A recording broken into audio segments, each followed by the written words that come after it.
welcome guests, all of you. I'm very grateful to you for all of you for accepting our invitation to be here along with ORF. This is now Minister Sir and all distinguished guests who are speaking. This is now an important session for our calendar. This has now become an annual exercise. This is the second time that we are hosting here, and it becomes a useful forum to put out India's point of view, India's perspective, bring this outreach to all distinguished guests who are here. And of course, we heard our minister also explain yesterday that India is the bridge between the north and the south, east and the west, and we look forward, sir, to a very interesting discussion. Once again, welcome to all of you, and we hope to have you and organize this along with ORF in the years to come. Thank you. Thank you, Ambassador. So I'll jump into the conversation straight off. This conversation, of course, hope is for me in many ways not planned to be one, but is certainly now in many ways appearing to be the curtain raiser for the Raisina dialogue that kicks off on the 21st evening in New Delhi, where many of you will be flying from here. And there was a demand, sir, that we should have a German-India charter plane between Munich Security Conference and Raisina. So that's something the Ministry of External Affairs can consider. But as a curtain raiser, what I'm going to try and do today is to try and get from these very fine minds and leaders in their countries, ways in which we can partner together, ways to get around this moment where everything seems to be so polarized and so fractured, and to try and come up with real solutions because lives are at stake. And in many ways, this is a conversation for bridging the gap, bridging divides, for seeing this moment as one which could be transformational in creating new architectures and frameworks. And I can see Jane here, a report that she and I produced for the World Economic Forum, where we again tried to put together our minds on finding partnerships and institutions and relationships that would really work. But before we get to the solutions, let me try and ask Meghan to frame the challenge. In many ways, are we doomed as the global north, global south, east and west, and every label that you can pick, are we doomed to be divided now? Or are there sufficient drivers to put us back together and to knock heads and find solutions? What are the drivers that are pulling us apart? And what could be the forces that could pull us together? And Meghan, let me start with you. Great. Samir, let me thank you for having us, and thanks to the Observer Research Foundation. That is a big question, but I'll try to address it succinctly. First, I think, we have always had discord within the international system. So to suggest that this is a moment that departs differently from the past, I think is debatable. But there's a couple of reasons why I would say this moment feels particularly salient and why the divisions feel so significant. The first is because there is what I think of as a mismatch between global problems and global capabilities. So the global problems are intensifying, and those are climate change or security problems, pandemics, those types of things. They're global in nature, they transcend boundaries, and by definition, we would think the best way to deal with them would be through global institutions and global cooperation.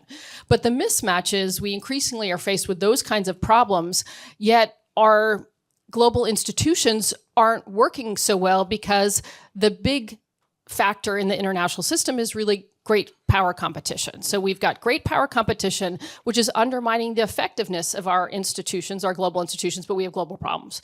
The second issue, I think, has to do with the fact that we're in a transition. The liberal international order, I think, is, being transformed, is moving into something else, something more multipolar in nature, but we're not really there yet. And there are a number of different dimensions to the order that is emerging. One is the great power competition that I talked about, that we're all keenly aware of. But then there's also this rise of what many of us call middle powers, which are countries that are not interested in being aligned with one side or the other, but really interested in maximizing their own autonomy and maximizing the opportunities in the international system. And so we have a lot of competing dimensions here. In terms of, do I have hope that we can find ways to work together? I think none of us would be here if we didn't have hope. You have to be optimistic that we can come together and address some of these global problems. And I think ultimately, things that are dividing us now will need to be the things that bring us together. And the best example may be climate change. So Meghan, quick question, follow up. Liberal international order, or basically the West-led order, as we knew it, is giving way to something new. Powers are rising who want their space in that new system. Is that a bad thing? Well, I think it depends on where you sit, of course. Not everyone is going to see it the same way. As an American, as the only American up here, I would say there are both challenges and opportunities associated with that. There's the challenge that obviously you have new countries that have more weight in the international system that are not interested in making these permanent alliances or alignments. And they have scope to really, exert and demand concessions and incentives and those types of things that could be exacerbating to this great power conflict that I talked about. The opportunity is, these countries are not looking to build permanent coalitions with, in my case, with America's adversaries. And so that creates opportunities for cooperation. So I think, there's some of both a challenge and an opportunity associated with it. Prince Faisal, let me turn to you. I think that's a good point of departure for you to come in.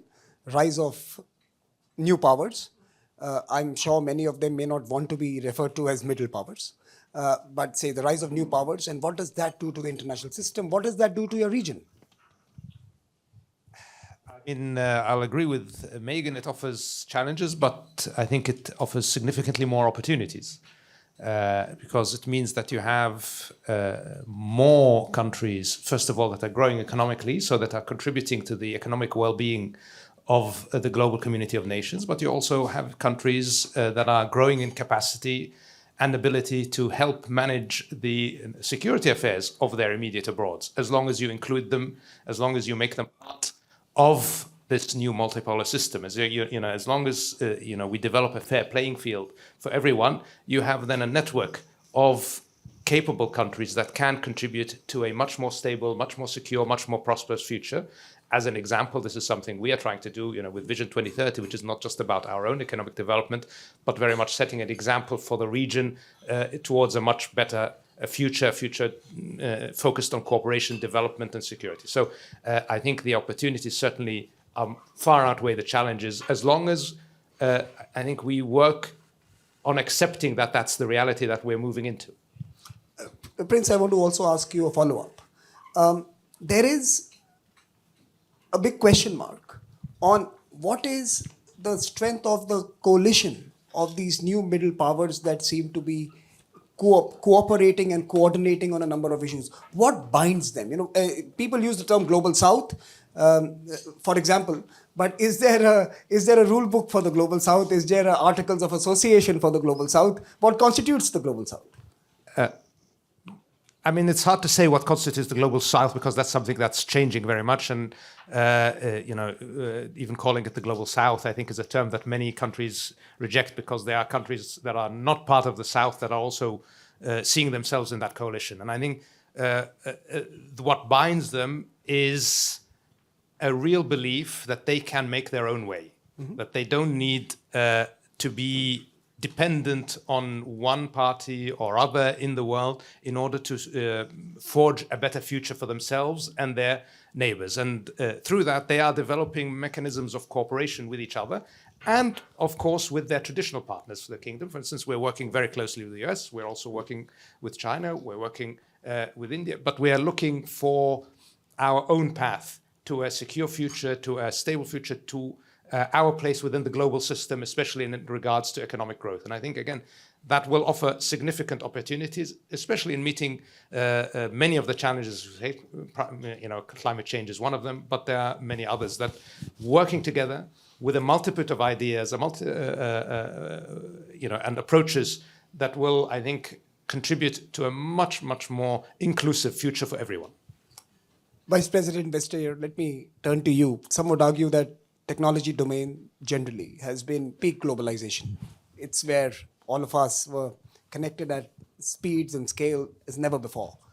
Some would also argue that's where globalization hit a roadblock, and we actually started seeing the push back against globalization, both from an economic perspective, but also political ideologies, radical movements, irrational mobilizations. You see all of it play out in the digital domain. Is the world beginning to cooperate on managing a digital future? A resounding yes and no. Because we are... The yes was louder. Yeah, but we are in some degrees. First, I think this is a very interesting discussion about what happens to what we consider world order, because I think it's really important to realize that nobody wants to be recruited.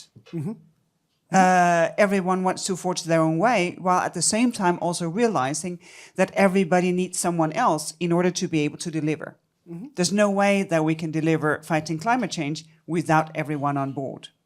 There's no way that we can uphold the UN Charter if we do not everyone come on board.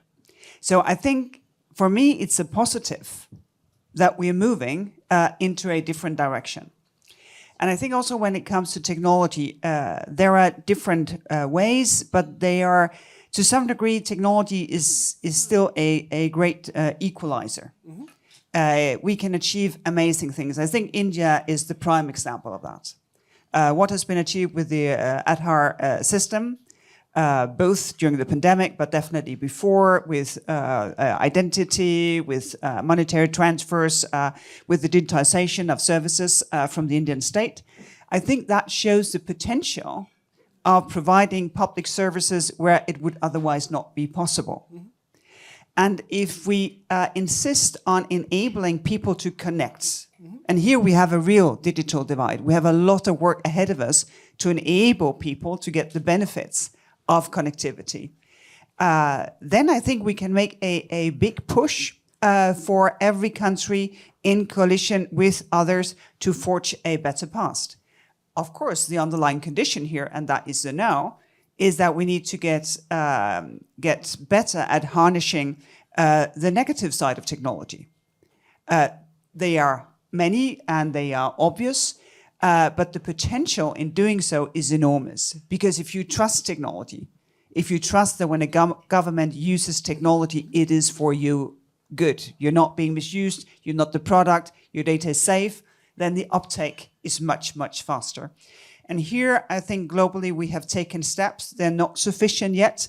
I just asked that maybe I could be allowed to pick your brain later on how you think about AI, because we have the G7 Code of Conduct, but India, Indonesia, Brazil was invited partners last year, so being part of the discussion. We have the presidential order in the US. We have the AI Act of the European Union, which has now also politically been fully passed. So we are getting there, but we are not there yet. And in order to unleash the potential, we need connectivity and we need to harness the dark side of technology. Vice President, you were also not particularly popular in Silicon Valley at some point. I don't know, it may have changed recently. It was not my mission. You had an interesting relationship, let me just put it this way, it was interesting. But let me just take this further now. In the age of AI, and since you raised the point of AI, one of the worries in many parts of the world is that this is again going to be a revolution that is going to serve the first billion. It's not necessarily going to cater to the diversity that constitutes humankind today. And again, the levers of control are going to reside in very, very few hands. And you were someone who actually took on the monopolistic construct of this industry earlier on. Are you worried about AI? Well, I think the big risk of AI is that it takes our human biases, prejudices, and entrenches that deeply in all the systems that we then rely on. And this is why this moment is so crucial as to what kind of data do you use when you train? What is your demand in making sure that your algorithm, when you sort out applications for university, or whether you can get a mortgage, or whether you can rent an apartment, that these are actually fair, non-biased when it comes to the diversity of people. And the crucial point in that is now. And I think it's really important, no matter what kind of push one can give to the technologies who are the developers and the users of some of these systems, that be codes of conduct, that be orders, that be legislation, that everyone realizes that the point is now. Because otherwise we may slip into a future where human prejudice are just being so much present in how people are being treated.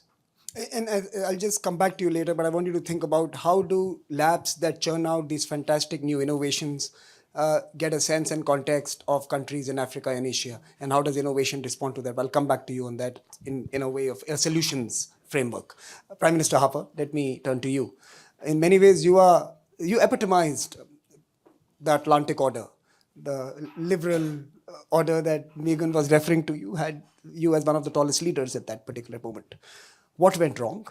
What can be done to come up with a new version that works for all? Or is it time for a brand new framework, a new original design that reflects today's age? Well, I think a lot of things went wrong, and I'm not sure it's terribly useful to recite them here. What might be more useful is just to look at where we're at and what the big deficiencies are we have in terms of trying to move forward on global cooperation or global common action. I think the first and most important thing to admit to ourselves, and this probably isn't just true in the West, but we talk about the difficulty of getting global cooperation, of integrating global perspectives. Let's take a step back. In most of our countries, we're having a really terrible time integrating perspectives within our own societies. And how many countries are essentially the ruling classes, whether they be political, business, cultural, whatever, seem to be terribly out of step with vast segments of the population. And how many of our countries do people like myself on a particular part of the political and social debate not only disagree with vast numbers of other people, but have trouble even understanding the perspectives they're approaching problems with. So, these are just huge problems of our age. So are you suggesting the fraying of a national consensus in some of key countries?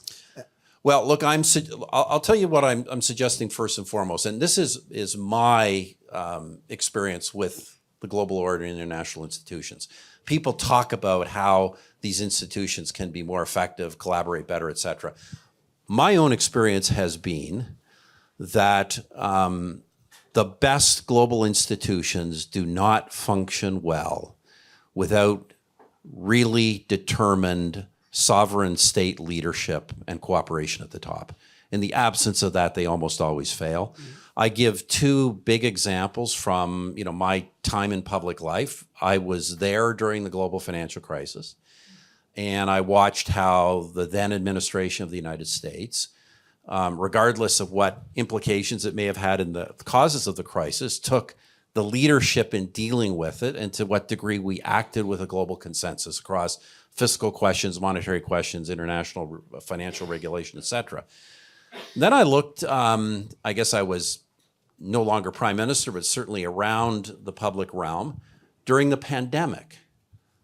Now look, the pandemic, in a way, should have been a better laboratory for cooperation than a financial crisis. We were very differentially affected. The pandemic affects everybody the same. And yet there was literally no international cooperation. But if you look at it carefully in our own societies, between various levels of government and segments within our societies, there was little cooperation. So I think this problem of non-cooperative behavior is more deeply rooted in the kind of technological and other challenges that we're now facing. I don't have easy answers to them, but I think the first and most important part of it is understanding that different people in different countries have radically different perspectives and priorities. And unless we're prepared to understand and respect them, we're not going to get anywhere on deeper questions of cooperation. And what about the whole idea that the strong, perhaps rigid relationships of the past that defined the liberal order, the key architects of the liberal order, may no longer be the basis of any new coalitions that may be useful, nimble, and perhaps even efficient today? Yeah, look, I just think that's a growing reality. I'll be really clear, Samir, in saying I don't like it. I think that if you look at the sweep of world history, the period where we had a unipolar or quasi-unipolar American-led order was the one period in history where we have had something resembling a rules-based order. I think at all other times we tend to devolve towards essentially the strongest rule, and the kind of coalitions to develop are narrow, and they're narrow regionally, and they're narrow in terms of their issue set, and they're narrow in terms of what they can achieve. So I'm not celebrating that change, but I agree it's real. And I would agree, what I would say is this: when you talk about, and so many do, the terms global north and global south, what do we really mean by that? I tend to, when I think of the north, I tend to think of the west, because it's really just the west plus Russia and a couple of countries. What's the difference between that, the west, and the global south? The real difference is, in a sense, the people who were involved in constructing the order. And those people, regardless of a range of different economic, security, and values perspectives, were the people who were outside of that order and are now struggling to get their perspectives and views in.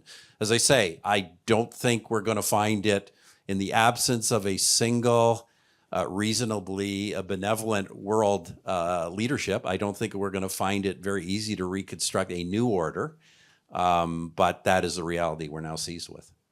So let me turn to you, Minister Jaishankar. Pax Americana, as Prime Minister Harper was alluding to, was perhaps that time when a semblance of a rules-based order existed, and it was because it was based on certain defined and rigid relationships. Is that the only way for the world in the future? Would we eventually have to arrive at a state where you would have a club with the rules and with the articles of charter of association? No. No meaning, I think, like everything else, it had its moment or period in history, and history moved on, and the global order moves on. And I think what Prime Minister Harper also suggested is, for long periods of history, you had a limited order or a kind of a non-orders at times. So what we may well, one day we may well say that what we saw after 1945 was a very unusual period of global politics. But having said that, why is it not easily extrapolatable in a way? Look, today the divides are really deep, okay? And the architecture at a certain level is really frozen, it's rigid. Okay. The guys at the top are not making space. There's a big push from the middle, upper middle, there's a push from the bottom, upper bottom. So you actually are moving more and more into an era where people say, I'm never going to get everybody in this room to agree to work together. So I'll go to that sofa, find those 5-6 nice people who agree with me, and we will proceed to work on what we want to work on. And, I was doing some research on the Quad, and then I came on a very interesting number. I tried to figure out in the last 10 years, how many of these small groupings India had joined. Last 10 years. I could discover 36 in different domains, okay? From security, maritime, to economic, trade, energy. So my sense is we are moving to a much sort of looser order where there isn't a CPU, there isn't a kind of a diktat from a... There isn't a rigidity to it. And that's part of what you yourself said. I mean, you used the word middle power, new power. So when you have more variables, more access, less overarching discipline, you will get to a very, very different situation. You just mentioned get people in the room. Now, look, there are some in this part of the world who see you getting into many rooms with President Putin, with Macron, with everyone in the Middle East. So I mean, that was Meghan's hidden complaint there, that you speak to everyone, and I think that's what Prince Faisal mentioned as well. So the serious question to you here is it important to have these hubs where different groupings could actually try and find solutions that may be optimal for all of us? Yes. I would give you the example of G20. What we had, and I'm sure you would bear with me here, we had essentially about 10 or 11 members who had very strong views of a certain kind. So you had the G7, Korea, Australia, EU, etc. Then you had Russia at the other extreme. And on many issues, China was very supportive of Russia. And then you had countries like us out there in the middle. Okay. And if you look really I mean, it was less apparent in Bali, certainly in the Delhi G20 summit. I think when we were to eventually get everybody around the table and find some kind of common ground. And the common ground was not just on geopolitical, it wasn't just an Ukraine debate. There were big debates about the digital public infrastructure, whether in fact G20 should be endorsing it at all, or a debate whether we should be open about the fact that there's been an enormous regression in achieving SDG goals, or the fact that unless there is more credible funding from international financial institutions, this talk about climate action is bogus. So in a lot of this, you actually had those 6-7 countries who worked together, supported each other, did the bridging role. I mean, obviously, as we were the hosts, we had a lead in that process. So I'm citing that to you as just one example. But I do think there will be, I mean, if you pick a field, I can show you why there's a credible case for multiple combinations. I mean, we've, again, at the G20, one of the big achievements was the India, Middle East, Europe Economic Corridor. And that involved India, Saudi Arabia, Emirates, and a bunch of European countries, and of course the United States. But at the same time, the nature of life and politics being what it is, you're going to have other corridors. So we have an international north-south transport corridor as well, I mean, which involves Iran, Azerbaijan, Russia, and somebody else up there. So the point I'm making is the idea that there is one truth, there is one way, there is one solution. That era is over. The world is returning to its natural diversity. If there are 290 whatever countries in the world, I mean, you cannot impose a single thought or a single sort of discipline on them. I think that the natural world was far more consultative and diverse. We are returning to where we should have a long time ago. Prince Faisal, I could see you nodding. Do you want to come in on this? I mean, I'm nodding because I agree. I agree on, first of all, the last point, which is that it is probably the natural order if you look at the broad sweep of history. But I also agree that, and I think that's what Jaishankar was saying, that in the end, what will drive us, or what should drive us, is the search for a win-win environment where everybody can move forward and everybody's interest can be taken into account. I think one of the challenges with the previous order, with the unipolar order, was that the interests of some were always prioritized over the interests of others, and part of that was because of where we were individually in our developmental journeys. But as we move forward, countries like India, countries like the Kingdom, and others, where we now have legitimate aspirations to be part of the first world, or whatever you want to call it, then there's a necessity to build those partnerships and build those conversations in a way that allows everybody to partake in the interests of the future. And we won't achieve the big challenge, addressing the big challenges without cooperation. And that cooperation will more likely come from a drive by those middle powers, or whatever you call them, the aspiring nations that are moving into the future, like the kingdom, like India and others, who will force the conversation into the direction of cooperation. And the digital divide or the digital spectrum is one of those areas, because obviously we are investing heavily in advanced technologies, including AI.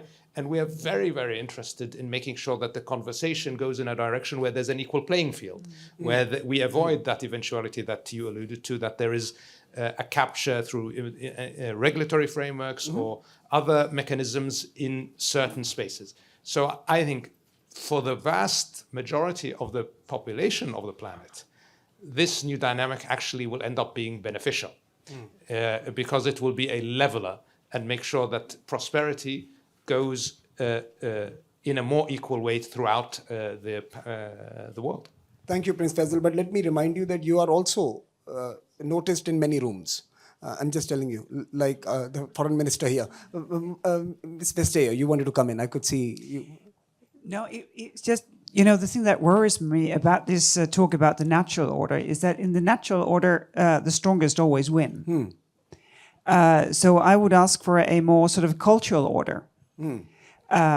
Because we cannot have, well, first of all, it's not order. It's just the strongest who flexes the muscle, and there we are. What would be, in my view, ideal is to see how can we forge a path where it's the priority for every nation state to increase the welfare of citizens, coming from the starting point that it's the integrity and the dignity of every person. That is the source of legitimacy. And that can be done in many different ways, and that can be done by tiny states and big nations. My point is to say that we need to find a way as to how can we cooperate in different functions. Because if we do not solve climate change, we're in for much bigger problems than what we have right now. And if we do not use technology as an equalizer in doing so, we will not be successful. I simply do not think that it is possible, because then that natural disorder of the strongest have the biggest might will just be underpinned by technology that can be used very effectively. Meghan, you wanted to come in? I did. I wanted to just reflect on the conversation. I think on the one hand, it all sounds quite seamless and agreeable that we would have different coalitions of... I haven't noticed any agreement on this panel yet. Okay. I'm just telling you, you're very polite, but you're not agreeable. Okay. Well, I'm finding this vision of fluid coalitions addressing multiple problems at different periods of time. That all sounds good, and I'm sure that'll be part of the system, but we're leaving out two really important things. This is one happening in a dynamic of great power competition, which cannot be divorced from this conversation when we're talking about the kinds of global problems that are going to arise. The possibility of a great power conflict, which could upend this entire emerging order. And the second thing that we haven't talked so much about, although you just addressed it here, is how does this fluid coalition actually solve global problems? I can see how fluid coalitions can address particular issues for particular regions, particular areas, but when we have existential global problems, how are like the these pandemic, the pandemic, as Prime Minister Harper like the mentioned. pandemic, the old exactly. order didn't do too well right, either. and would this order actually do any better with the pandemic? I think that's a fair question. That are you going to improve it? Are you going to regression? I could see a glint in your eyes, so I'll let me come to you. No, I think this was the moment you're waiting for us to disagree. I want to disagree with both of them on different aspects of what they said. I don't think a natural order is a winner, it's the fittest will survive. It doesn't have to be. It's not necessarily a winner-take-all combinations. And I look at parts of the world where actually different cultures and diversity and pluralism has survived. It may have its tensions and problems, but nobody imposed, take us, for example, currently at 1.4 billion, but, if you take the subcontinent as a whole, probably closer to 2 billion. Nobody imposed a single language. Nobody imposed a single ethnicity or social characteristic. So there was some ability to find an equilibrium among different sets of people. So this idea that the natural order was a winner take all, I would actually suggest is either a very East Asian construct or a very Western construct. I think That's called great power competition. no, I'll come to that. That was my second point of agreement. Great power competition is not so bad. Let me tell you what's really bad: great power collaboration. The rest of us get squeezed out. So I think, it's important, especially for the rest of the world, that the big guys don't gang up on everybody else and settle problems over their heads. And that's happened to us. Not just us. I think it's happened to large parts of the world. So I think this is very healthy. If there are today differences in economics, in sociology, in political culture, in approach to international relations, we shouldn't pretend we agree when we don't. I think rest of us get to take positions somewhere in between, and the world is so much better off for it. Prime Minister Harper, you want to come in? I must admit, I'm sort of closer in view to. Do you want to change chairs? To our two lady friends on this. I do worry.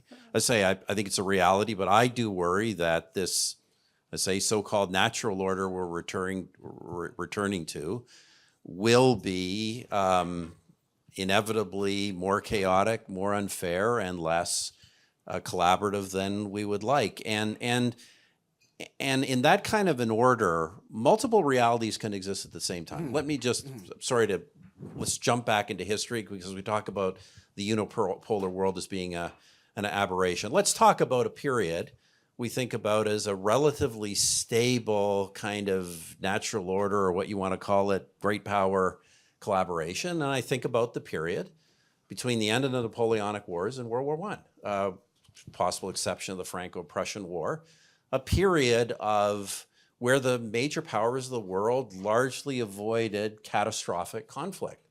On the other hand, the other reality was a period of the most comprehensive and probably rapacious colonialism in human history that went on at the same time. So I just think as we enter this world, we can't just assume that because power is becoming more diffuse, that it's becoming fair. In the case of countries like Saudi Arabia, the Gulf states, tremendous economic wealth and vision they can bring to bear on a range of problems. India, important simply because of its size, but also other great attributes. And so countries like these, pushing themselves more into the dialogue in front of the table, getting different priorities addressed. But I think of the vast majority of Africa, which is utterly neglected by almost all major powers and all major institutions.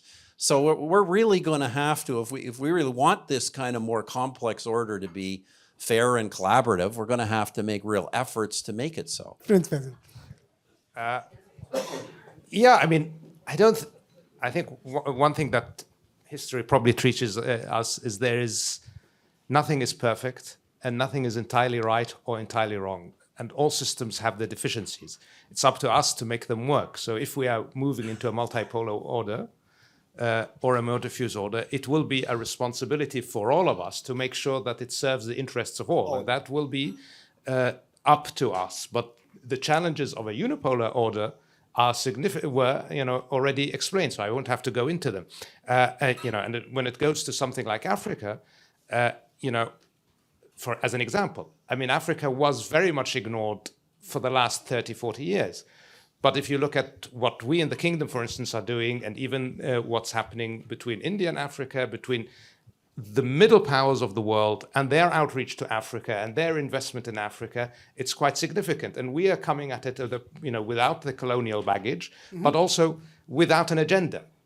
Our agenda when we invest in Africa is to be successful with each other. And that's why, for instance, the kingdom is one of the largest investors in renewable energy in the African continent by far.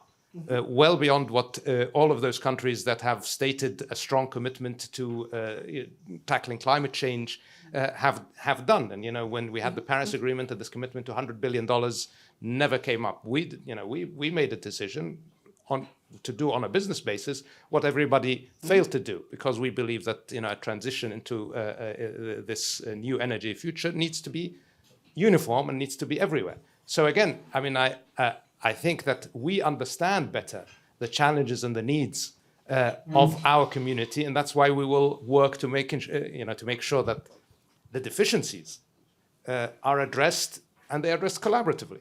But the old order didn't work so well. That's just my point. So let me take a couple of questions from those who've joined us for lunch. I want to bring Vera in, and then maybe Bharat, do you want to come in as well? Where is Bharat? Yeah, let's bring Bharat in. So let's start with Vera. Let's go to Bharat, and then we'll come back to you. So Vera. Thank you, Samir, and thanks to the panel. Pleasure to see you, Minister Jaishankar. I think two things that we're talking about, and you did mention it. I think the inclusion, of course, of Africa in the G20 begins to do this more multipolar world, and very important. The second thing, and we've been discussing this, and it's great that we've seen some hesitation, is this sort of global south, global north business. I think we've now agreed that we don't like that term, and we should maybe find something new. I have let Ravi take that conversation. My sense is, we saw with climate change, and I fully agree with you, it's an existential threat, a little bit of a throwing out of sort of the Bretton Woods consensus, right? We all grew up in private sector, no subsidies, no all of this. And then that went out the window. And nobody seemed to protest a little bit. On the contrary, what happened is the Europeans said, oh, you have the IRA, we're going to do something too. And I think that is the multipolar world that is emerging, right? We're saying we do need to find different solutions and different options. And we have to continue down that road, because we are certainly not going to always agree on everything. I take, for example, African continent, 2.2 trillion GDP, India, 2.5 trillion GDP. A vote comes up in the UN, we vote the same way. We get excluded from everything. India continues to be talked to. Why? Not clear to us about how some of those conversations happen. And I think the only way then that we continue to exist is that we get into a G20 or a G21. But I'd like to maybe get your views on some of this sort of, how geopolitics translates into economics and down into climate and So the digital. utter neglect Thank of you. Africa from what lies ahead. I think that's a fair question to ask. Jane, can I come to you? Well, I think we can all agree that Samir talks faster than any other human being on the planet. And I just had a wonderful experience with him in Davos. My question is about something that wasn't mentioned at all, nuclear weapons. Some countries have them, others don't. Some countries are trying to get them, others can't. Doesn't that distort any progress, whether it's multipolar, unipolar, non-polar, or whatever? Let me also bring Natalie in. Natalie. So you kind of, Minister Jaishankar, you talked about the multiple divisions within the G20. And I thought it was very interesting the way in which you highlighted the fact that this was not only about Ukraine, it was about the SDGs, it was about climate. And indeed, I think, it really sort of points to the fact that the world is both more integrated, but also more fractured. It's both multipolar, but also non-polar. And I'm wondering, in terms of the effects on order that this has, does it mean that there is greater traction behind those organizations that reflect one grouping or another, as opposed to those that try to bring sort of those divides together? I mean, I think during your G20 presidency, you did an amazing job at actually holding it together.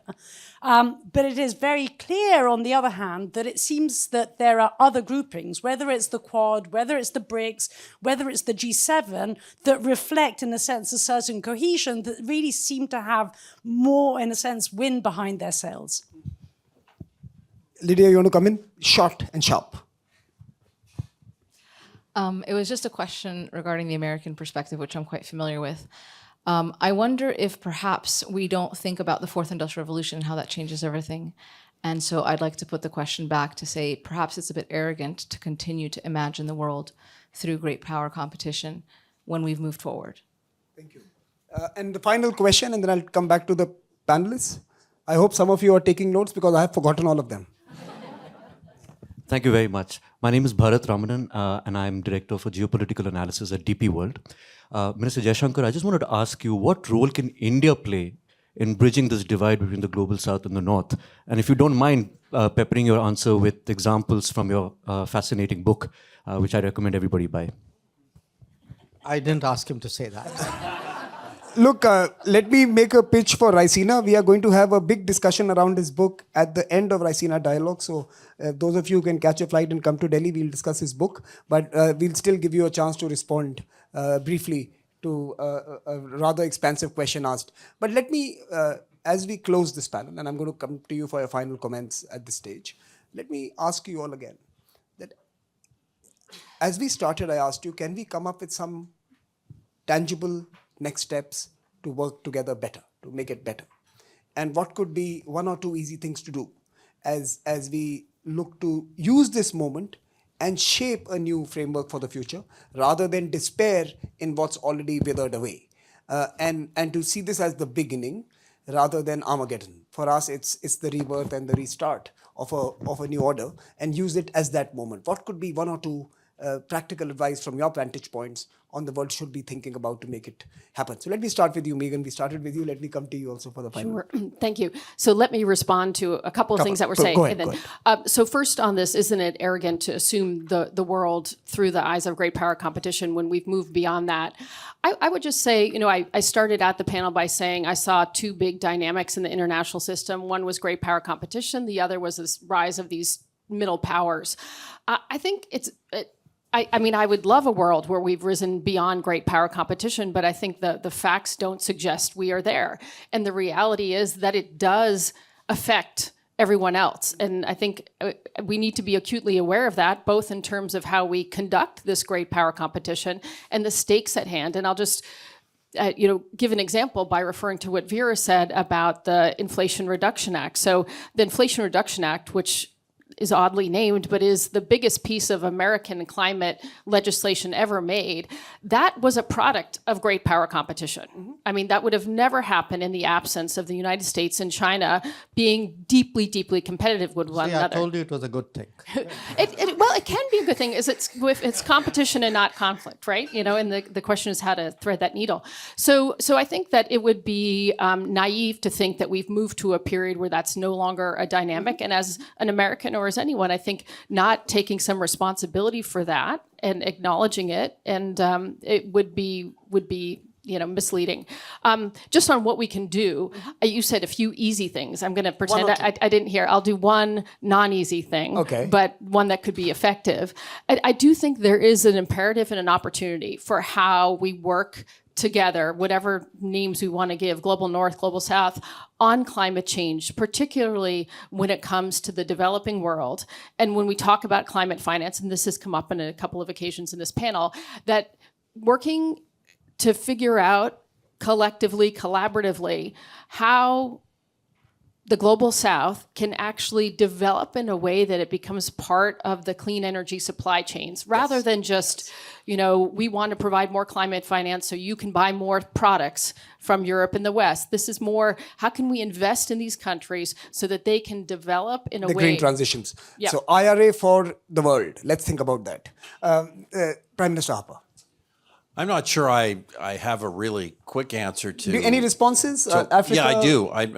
Look, I think all of these big issues, climate change, global economic challenges, global peace and security, frankly,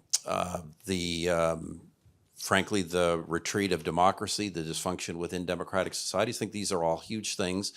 And I think the first thing to fixing them or dealing with them is to stop pretending they're easy. None of these things have easy solutions. But I'm going to go to Jane's point, because I think it is the single most the issue that we are paying the least attention to, that has the absolutely worst and most immediate implications, and that has been the progressive proliferation of nuclear weapons and potentially more in the coming years. We have increasingly dangerous people with nuclear weapons capability or the potential of achieving it. And surely this is something that, from the littlest powers to the greatest powers, it is all in our interest to deal with and to preclude really bad outcomes as fast as we can. Thank you, Prime Minister Harper. I'm sure you're not referring to the United States when you mention dangerous people with nuclear weapons. Vice President. Well, thank you. If we agree that one needs to look at complex problems in a complex manner, my suggestion would be to renew our language. Because the language is inviting us to see the world in a polarized manner. For me, Global South make no sense, none whatsoever. Global North, non plus. So also this idea that you can have big, medium, small, I think it's just a return to something that we tried to get rid of, which was first, second, third world, which made no sense either. And again, if I may return to my initial point, technology is a big equalizer. Because it enables nations to do things that would otherwise have taken decade after decade after decade. It enables, the extraction of corruption in your systems when you use digital tools for trade. You can provide health services for so many more people. You can provide financial services for so many more people. But my first suggestion would be to reinvent the language in which we speak about the world, because I think it's really not helping us. And I also think it's not helping us in how we include countries on the African continent so much more. Because for me, it doesn't make any sense either to speak about Africa. It's countries. It's so much more. There's so much more potential. There are so many differences there. And we do not grasp it if we do not take that on board. And then we need to look further, and that would be my second suggestion, as to how we reform our international financial order. Because it goes back to a time where things were very different, and it does not serve us well today. And that, I think, would help us do a number of the things that we would want to do, and also be more equalizing. Prince Faisal, may I turn to you? I think, first of all good ideas that have been put forward so far. And honestly, I don't have anything better to add, except I think the one thing that could drive us into a better future, if we were all more honest with each other, and if we were all more transparent about what we really wanted. Because too much foreign policy and too much relations is about artifice and not about reality. Fair enough. Let's get real. So. Okay, so I pick up on the honesty and transparency point and proceed to therefore voice a number of different views. First of all, Global South. It's interesting. I found we did the Voice of the Global South Summit about a year ago. We did it again a few months ago. When I travel around the world, there is a body of opinion which is very questioning of the Global South. They want a legalistic definition, historical definition, whatever. There is a wide body of opinion which knows exactly what you're talking about. You don't need to explain to them what Global South is about. As you say, if you have it there, you know your Global South. If you don't have it, you will continue to question it. Now, that issue of, is it a dividing terminology? Life is differentiated. This is a little bit like globalization, where we pretended that everybody was benefiting from globalization significantly, whereas some benefited hugely, some benefited less, and some actually ended up as victims of globalization. So I would say it's important, if there is today a basis for a category of societies who believe for historical reasons they have had a very difficult time, who today are struggling with issues like SDGs, who climate action, who were on the wrong side of the divide when it came to COVID. I think if you ask these countries, so guys, do you know what Global South is? I assure you all of them do. Now, on Africa's membership, again, I mentioned that. You know, it's interesting. I've been doing G20s since 2015. Antalya was my first exposure. I've seen that issue rolled over G20 by G20, including the last time at Bali when we were there. It was supposed to be addressed. It didn't get addressed. This time, we were very determined. We're not going to let it become part of the end game and then meet the same fate as it did 10 years, for 10 years, or maybe longer. So what essentially Prime Minister Modi did was he essentially wrote to the others saying, I think it's a splendid idea to make them a member. Please tell me, I mean, he didn't say this in as many words, but please tell me if you disagree. Now, nobody's going to disagree. So I think it was necessary to force that issue. And today, you know, a lot of these interests, yes, we will debate it, we will differ about it, but you're not going to get change unless, in a way, you force it. The question about small groups and G20. You know, G20 by nature is more amorphous. I mean, they have different roles. Being in, you know, a Quad is not less valid or more because there is a G20.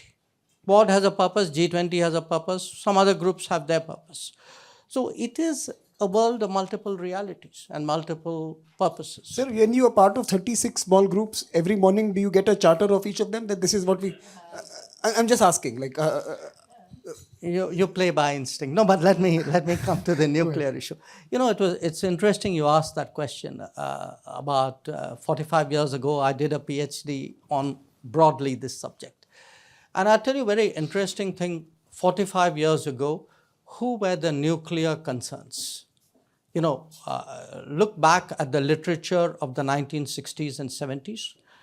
People were convinced Germany would make weapons, Japan would make weapons, South Africa, I mean India, Pakistan, not Pakistan, India, Pakistan not on the radar, Israel, South Africa, Sweden, some people said Switzerland. These were countries who actually had nuclear programs of various kinds.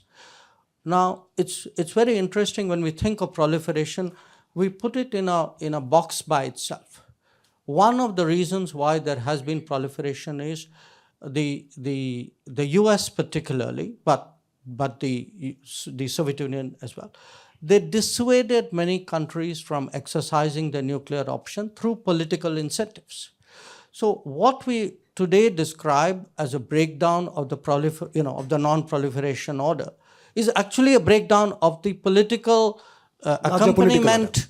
You know, diplomacy failed us, which is why we have ended up with this situation. So I would come back finally to plug our collective business, which is at the end of the day, don't underrate diplomacy. It is a solution to many problems. Life is tough. There will be many things happening. But at the end of the day, I think we need to be optimistic about where we are going. And for all the complexities that we discuss, finally, small circles, medium circles, big circles, you need a circle.